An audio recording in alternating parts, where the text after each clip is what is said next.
Voilà, si vous pouvez être dans le champ de la caméra. Alors, bienvenue pour la Journée européenne de la culture et du patrimoine juif. C'est une manifestation européenne qui a été voulue pour faire prendre conscience au public euro-méditerranéen de son héritage, de son patrimoine. Et en l'occurrence, nous savons que les Juifs sont consubstantiels de l'histoire de France et de l'histoire de l'Europe depuis toujours. C'est un pléonasme, ils sont consubstantiels, ils sont là depuis toujours. Là où vous avez des Romains, vous avez des Hébreux, vous avez des Juifs. Alors, en premier lieu, j'aimerais remercier l'Office de tourisme de Montpellier, avec qui nous sommes partenaires pour cette manifestation. Depuis près de 25 ans, l'Institut Maïmonide est l'organisateur exclusif à Montpellier de cette manifestation, qui, année après année, rencontre un franc succès. Les Montpelliérains, pas tous, ont conscience de la richesse de leur héritage, et en l'occurrence, l'un des deux plus anciens monuments religieux de la ville, avec la crypte Notre-Dame. J'aimerais excuser Michael Delafosse, maire de la ville de Montpellier, président de la métropole, qui est un ami de l'Institut, à qui l'on doit beaucoup pour l'héritage juif depuis toujours, et avec lequel nous serons amenés à mettre en lumière à nouveau cette histoire, ce patrimoine matériel et immatériel. Les Juifs du Mont, les Harari en hébreu. Montpellier était appelée dans la littérature rabbinique au Moyen-Âge la ville de la montagne, Ir Ha'ar, mais également Ir HaKodesh, la ville sainte, Har Gaash, la montagne de l'agitation. La question que l'on va se poser est la suivante: à quand une présence juive à Montpellier et d'une manière plus large en Occitanie? Alors on pourrait dire à Montpellier, en Occitanie, en Provence, parce que à cette époque, c'est une même aire géographique, de Narbonne à Marseille, la Provincia. Aujourd'hui, c'est à cheval sur Provence-Languedoc. On pourrait dire nos ancêtres les Hébreux, mais nos ancêtres les Grecs, les Romains, les Arabes.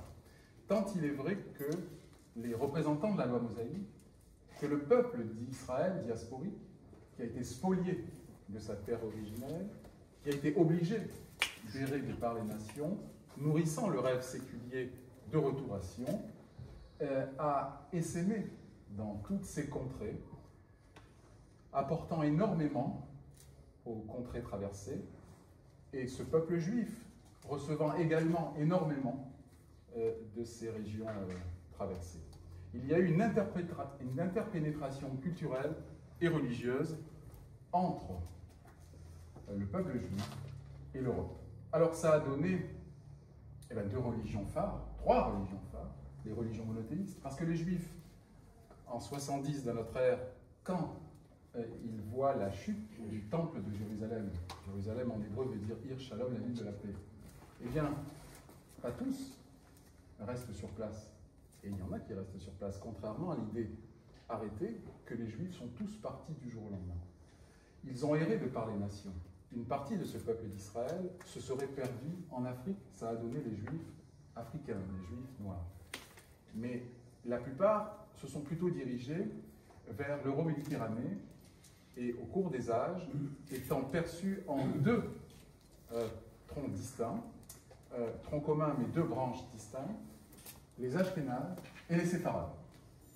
Les Juifs d'ailleurs portent le nom des 2 peuples qui les ont le plus aimés et détestés. Mais dans aimer, amour, haine, il y a les 2. Les Ashkénazes, le monde allemand, je ne vous fais pas un dessin avec la Shoah, le monde espagnol, avec l'expulsion des Juifs d'Espagne, l'expulsion des Juifs du Portugal, dans toute la péninsule ibérique, en 1492-1497, c'est un bouleversement majeur pour le peuple juif et pour l'Europe.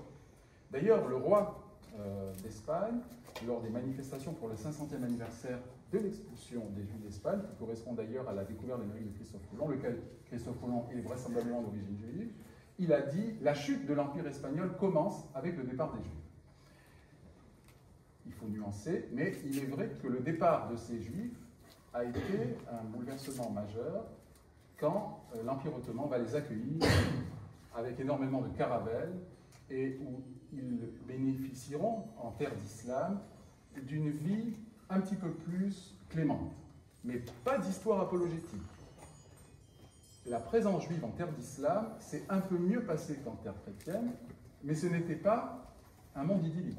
Il y a eu des massacres, il y a eu des conversions forcées, les juifs avaient un statut de dhimmi, et même en Al-Andalus, où il y aura des rencontres judéo-christiano-musulmanes, grâce aux Almoravides, avec deux génies de la pensée émergents, Averroès, le nom latinisé d'Ibn Rushd, et Maïmonide, tous les deux andalous, différents âges de 11 ans, tous les deux tort d'avoir raison trop tôt, c'est souvent le propre des grands hommes, d'avoir raison trop tôt. Eh bien, Averroès et Maïmonide voulaient, vous le savez, introduire la Sophia grecque dans la lecture fidéliste des préceptes mahométans et de la loi biblique. Ça s'est mal passé, mais l'histoire a retenu qui? Maïmonide et Averroès, et non pas les fondamentalistes qui les ont montrés du doigt, qui les ont plus ou moins anathémisés. Nous y reviendrons si nous avons le temps. À Montpellier donc, les Juifs sont consubstantiels de l'histoire de la ville. Et en Occitanie aussi. La plus ancienne trace d'une présence juive régionale, si on laisse de côté Toulouse, parce que ça serait trop vaste pour aujourd'hui, c'est la pierre tombale de Narbonne, au Palais des Archevêques, qui désigne l'inhumation précipitée de 3 défunts. Les enfants de Paragorus. Les Juifs ont des noms latins, grecs, à cette époque. Justus, Matrona et Dulciorella, probablement morts avec une épidémie ou une attaque. C'est un texte à épigraphie latine, mais qui se termine par 3 mots hébreux. Shalom al-Israël. Paix sur le peuple juif. Et donc cette inscription est du 7e siècle. Alors, est-ce à dire qu'ils sont là que depuis les années 600? Ben non. Puisque Charlemagne en personne a été une royauté juive à Narbonne, on sait qu'il y a des juifs effectivement avec la présence romaine. Si vous voulez dire lors d'une discussion entre amis, la présence juive, quelles sont les 2 villes où nous avons une trace? Eh bien c'est Arles et Narbonne. Arles et Narbonne. En Arles, ils sont là depuis les Romains. C'était une ville importante dans l'Empire romain. Je crois que Pompée adorait cette cité, plus que Jules César. Les Juifs sont présents donc depuis l'origine.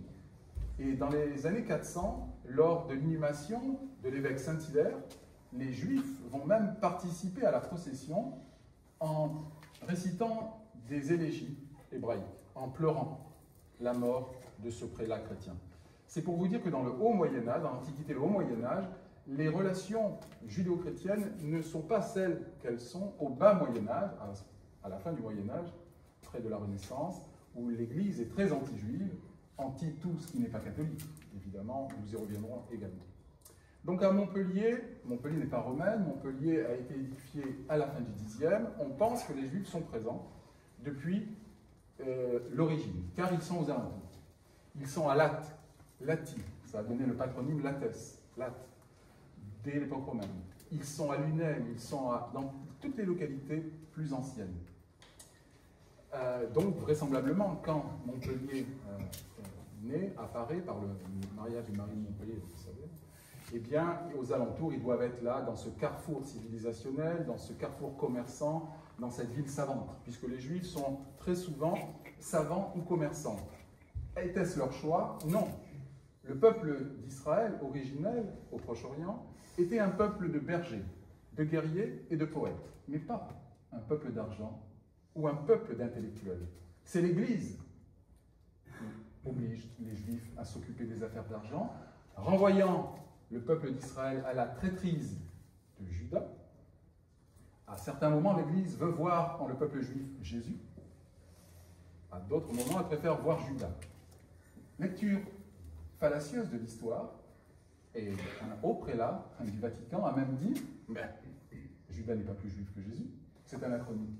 Pourquoi avoir voulu prendre à leurs yeux ce qu'il y avait de meilleur dans le judaïsme de l'époque, Jésus, et ils auraient pu prendre Hillel ou Shammai, d'où le terme se chamailler, se disputer, parce que Hillel et Shammai et Jésus se disputaient. Et pourquoi avoir pris Jésus et pas Judas? Et pourquoi avoir identifié tous les autres en Judas? Donc, en cela, nous avons les germes de l'anti-judaïsme chrétien médiéval et de l'antisémitisme contemporain. Est-ce le monde chrétien qui a inventé l'aversion envers le peuple juif? Oh non, il y avait de l'antisémitisme dès l'Antiquité. On reprochait au peuple juif au Proche-Orient d'avoir inventé le Dieu unique, un Dieu transcendant et immanent, partout présent et nulle part matérialisé. Au Moyen-Âge, l'Église pense qu'elle est le vrai Israël, le Verus Israël, ainsi qu'il est dit dans les textes latins du Moyen-Âge, et elle le représente dans la pierre. Si vous allez à Béziers et que vous regardez la cathédrale Saint-Nazaire, vous y verrez deux femmes, l'une au corps altier triomphante, c'est Ecclésia, l'autre voûtée des yeux bandés, et même à Strasbourg le sceptre brisé, synagoga, la synagogue aveugle de la vérité chrétienne. L'Église se cherche, elle est prosélyte, elle pense qu'elle est le vrai peuple juif, car lors de la diaspora, les Juifs, il n'y a plus le culte au temple de Jérusalem, sacrifice d'animaux et de végétaux. D'ailleurs, c'est le seul peuple de l'Antiquité où il n'y a pas de sacrifice humain, le peuple d'Israël. À Rome, sacrifice humain. En Grèce, sacrifice humain. Pourtant, ce sont deux grandes civilisations. La Grèce a inventé l'humanité, et Rome, la loi, la législation, grande civilisation, les anciennes autoroutes, celles de l'Antiquité, etc. Mais ils étaient, entre guillemets, parce que ça serait subjectif, cruels, barbares. Il n'y avait pas dans le peuple juif originel de sacrifice humain. On allait au temple de Jérusalem faire des sacrifices d'animaux et de végétaux, mais il n'y avait pas. Après le culte du temple, il y aura deux courants qui vont remplacer, deux courants filles de ce culte hiérosolomitain. C'est les Juifs de la synagogue, qui lentement mais sûrement deviennent le judaïsme, et les Juifs de Jésus, qui lentement mais sûrement, en différentes étapes, deviennent le christianisme d'aujourd'hui. Donc, pour faire plus court sur la version, sur la perception du juif à travers les âges, l'antisémitisme n'apparaît pas au Moyen-Âge ou au XIXe. Il apparaît dans l'Antiquité. Mais on l'appelle antisémitisme païen, même si le terme est anachronique, car le vocable antisémitisme a été formé par Wilhelm Marr au XIXe siècle. L'antijudaïsme chrétien médiéval, l'Église pense qu'elle est le vrai Israël, le juif se convertit, il est lavé des péchés d'Israël, c'est parfait. L'antisémitisme contemporain, avec des notions raciales, mais on se sert de la religion. Et ça aboutit lentement mais sûrement à la Shoah. Et les formes contemporaines, nouvelles d'antisémitisme, dans les années 80, le révisionnisme, puis on emploie le terme de négationnisme, on nie la Shoah, on relativise la Shoah, et puis aujourd'hui, un trop-plein de Shoah, une concurrence mémorielle, on se moque de la Shoah comme Dieudonné, et vous avez aussi certaines formes d'antisionisme radical qui ne veulent pas de l'existence d'un foyer juif sur sa terre originelle. Donc il y a différentes formes d'antisémitisme à travers les âges, souvent intelligibles, et sur lesquels nous aurons peut-être tout à l'heure l'occasion d'y revenir. Mais nous posons nos valises en Occitanie à Montpellier, où les Juifs sont là dès l'origine, bien qu'il nous faille attendre le début du XIIe siècle. Guillaume V, seigneur de Montpellier, qui au soir de sa vie défend à ses héritiers de nommer dans la fonction d'officier de justice des Juifs pour ne point qu'ils s'enracinent. Donc ceux qui sont là avant. Ce XIIe siècle, qui est un siècle d'ailleurs de renaissance dans les milieux chrétiens, nous renseigne sur l'histoire des Juifs à Montpellier. En 1140, les Juifs d'Andalousie, tolérés sous les Almoravides, Maïmonide, Averroès, Al-Andalus, les Almohades, lors de la reconquête, viennent prêter main forte à leurs coreligionnaires et ils sont adeptes d'une lecture fidéiste des préceptes mahométans, non étayés donc par la raison. La lettre sans l'esprit. Et donc, Muhammad ibn Tumar ibn Abdallah donne le choix aux Juifs, le glaive, l'exil ou la conversion. Donc 99% choisissent l'exil. Où vont-ils? Les Maïmonides, à Fès, d'ailleurs ville jumelée avec Montpellier, puis le Caire, Fousta, le vieux Caire, où Ibn Maïmoun, vénéré dans le monde arabo-musulman, a été le médecin du ministre de Saladin, vers le versant occidental. C'est le cas de la famille Tibouni, des Kimri, qui sont des intellectuels de l'époque. À l'époque, c'est quoi être intellectuel? Médecin, philologue, on sait souvent faire beaucoup de choses. Les Juifs sont des lettrés, ils ne sont pas analphabètes. Quelqu'un a dit un jour, le français sait lire depuis Jules Ferry. Le Juif et le musulman, aussi haut qu'on remonte, savent lire depuis le plus jeune âge. Et c'est l'une aussi des clés de la compréhension du fait que le peuple juif est le seul peuple dans l'histoire de l'humanité où, sans terre, sans armée, il a tenu par la force de l'esprit et par l'étude. Et l'une des clés, c'est celle-ci. Mais il y en a vraisemblablement d'autres. Et donc, effectivement, nos juifs à Montpellier et en Occitanie vont essaimer entre l'Antiquité et le XIVe, et à Montpellier, entre le Xe et le XIVe, et pour parler scientifiquement, puisqu'on n'a pas de preuves quand même qu'ils sont là dès le Xe siècle, mais c'est fort probable, il nous faut attendre le testament de Guillaume V. 1140, fuyant les Almohades, il se trouve refuge en Occitanie, où il trouve des communautés préexistantes, c'est-à-dire les juifs andalous très intellectualisés, comme si aujourd'hui vous avez une diaspora des juifs américains et juifs français, ils vont là où on les accepte. Et donc ici, on les accepte. Ils sont tolérants, surtout à Montpellier. Et donc, ils trouvent des communautés qui existaient depuis plus haut dans le temps. C'est des juifs, c'est descendants directs des Hébreux, qui sont arrivés ici, avec les bateaux romains, à Ninève. Ils auraient fondé la cité, c'est la légende. Et ils sont thoraïco-centrés, talmudico-centrés. Et ils voient ces intellectuels, ces juifs qui parlent d'Andalousie, qui parlent l'arabe, la langue du savoir, le latin. Ils sont curieux, et notamment de l'Opus Magnum de Maïmonide, de cet ouvrage qui voulait concilier la foi et la raison, et donc il y aura une vaste entreprise de traduction. Bref, ces juifs andalous qui arrivent vont apporter énormément à la science du judaïsme. Le Talmud doit énormément à l'Occitanie, au Provence-Languedoc, à la Provincia, et en Kabbale. La Kabbale est née en Languedoc, à Posquières, aujourd'hui Vauvert. Le Languedoc est une terre de Kabbale, on y reviendra aussi plus tard. Pour Montpellier, ce sont surtout des philologues, des commerçants et des médecins. Comme on atteste sur le fronton de la fac de médecine, les noms des premiers médecins de Montpellier. Les philologues, les traducteurs, ils sont polyglottes. Et ici, il y avait des cénacles de savants, hébraïsants, arabisants, latinisants, qui ont travaillé avec leurs confrères chrétiens. Surtout l'élite. Ça se passe toujours bien au niveau des élites. C'est souvent à la base qu'il y a des tensions entre les peuples. Bon, bref. Ici, nos juifs sont relativement bien intégrés en deux quartiers distincts. Le quartier où nous nous trouvons, dit de la barallerie, des baralistes et des tonneliers, sous protection seigneuriale guillame. Les rois de Montpellier les protègent. Ils en ont besoin d'un point de vue politique et économique. Ils fournissent par exemple des flèches lors d'attaques sarrasines ou pour la croisade des Albigeois. Ils ont le monopole des soieries et des étoffes. Alors, je disais que l'Église les a obligés à s'occuper des affaires d'argent, d'où ce lien de prêteur qui arrivera à l'époque contemporaine au fantasme anti-juif de la finance internationale, qui est conjugué non pas par l'extrême droite, qui a toujours été très anti-juive, mais par une partie de l'extrême gauche qui a aussi été très anti-juive. Donc, ce lien des juifs et de l'argent vient de l'Église au Moyen-Âge. Mais ce n'est pas les chrétiens qui ont inventé le signe distinctif dans le vêtement, avec Louis IX et le Concile de Latran de 1215. Ce sont les arabo-musulmans.